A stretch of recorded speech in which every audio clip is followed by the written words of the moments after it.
Let's start with you here. Who is under more pressure in the Super Bowl? Is it Sean McVay or quarterback Matthew Stafford? Matthew Stafford. It's Matthew Stafford, without question. It's Matthew Stafford, Already started bad for Stephen A. Already started bad. Here we go. Here we go. I'm right on point. I'm right on point. Shoot. Listen, Matthew Stafford, this dude is the boy wonder. Everybody's been talking about how great he is all these years. Even though his first 12 years in the league. There you go. That's right. Say it if it's true, Charlie. Say it if it's true, Speak okay? only the truth. So listen, the bottom line is this. Matthew Stafford has had big-time moments, had a lot of game-winning drives, phenomenal numbers. We know what he brings to the table. His first 12 years in Detroit. Hadn't won a single playoff game. Not one. 0-3. First of all, that means you missed the playoffs 9 times, went to the playoffs 3 times, and didn't win the game the 3 times you win the playoffs. But we continuously pointed to the Detroit Lions being a member of that organization, how that served as an impediment to his success. Fair enough. He comes to L.A., all right?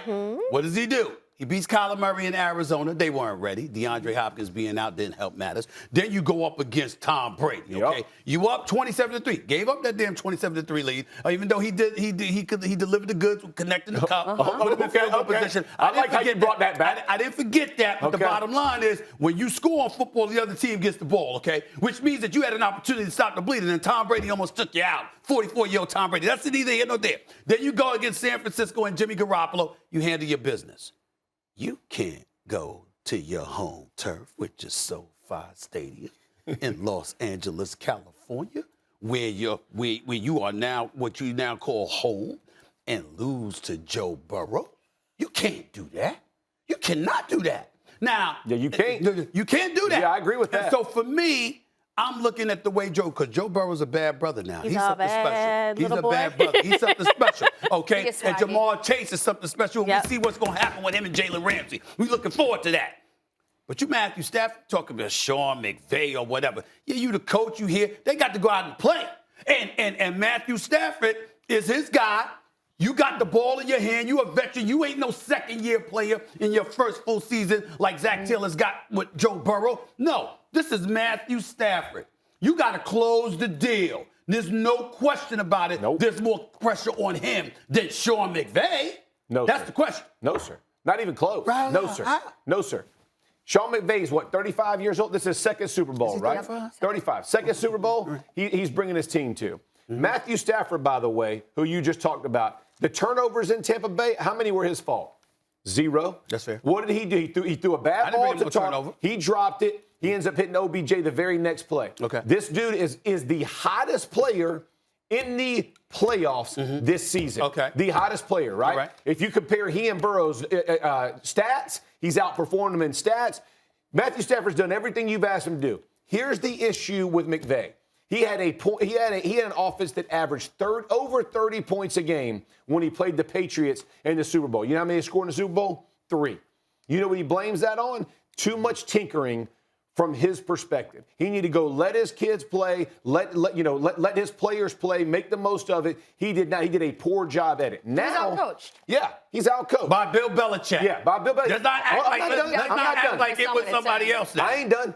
Right. Zach Taylor worked with him and under him, correct? Yes. So how many times did it take for Bill Belichick to get, we talk about Saban and his assistants not beating him, Belichick and his assistants not beating him. Now Sean McVay has one of his assistants who has taken a team to the Super Bowl. Talk about pressure. Knows him well, been around him, knows how he's going to call games, what the things he's going to emphasize, all of those things. Sean McVay, it's time for him to show why he is the boy wonder, why he is the guy that everybody expects to make the right decisions, the right calls, put the right guys in the right position. Because when he had his opportunity last time, he didn't make the most of it, right? Now, with the point you just brought up, his players are at home.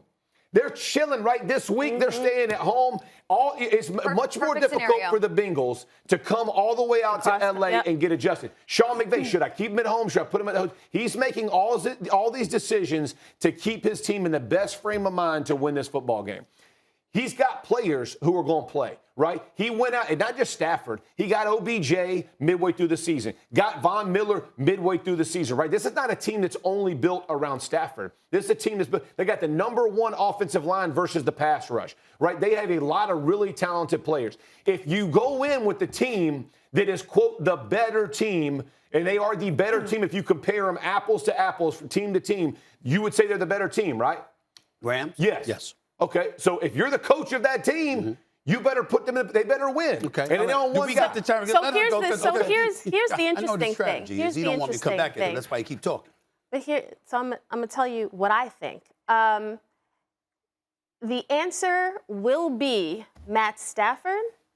It should be Sean McVay. Oh, it should be Sean McVay, because somehow Sean McVay, as the genius that he's been touted to be, he has somehow allowed Jared Goff to be the scapegoat, like, oh, we were just one quarterback away. Like, had we not been able to have a good quarterback, we could have won the Super Bowl. They shipped him to Detroit. Now they have Matt Stafford. But they've had, whether it was Todd Gurley, they've had Aaron Donald, they've had Jalen Ramsey, Von Miller now, Odell Beckham, Cooper Kupp. They have a murderer's row of weapons.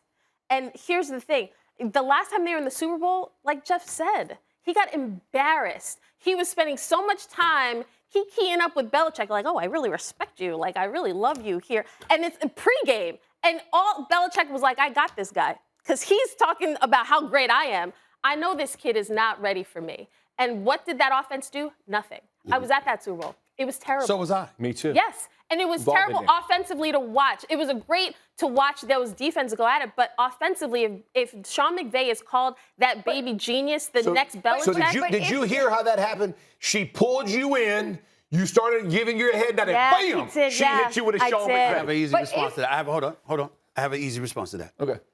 She's been on First Take a lot. She understands. How to get you in. She learned from the master. Thanks for watching ESPN on YouTube. For live streaming sports and premium content, subscribe to ESPN Plus.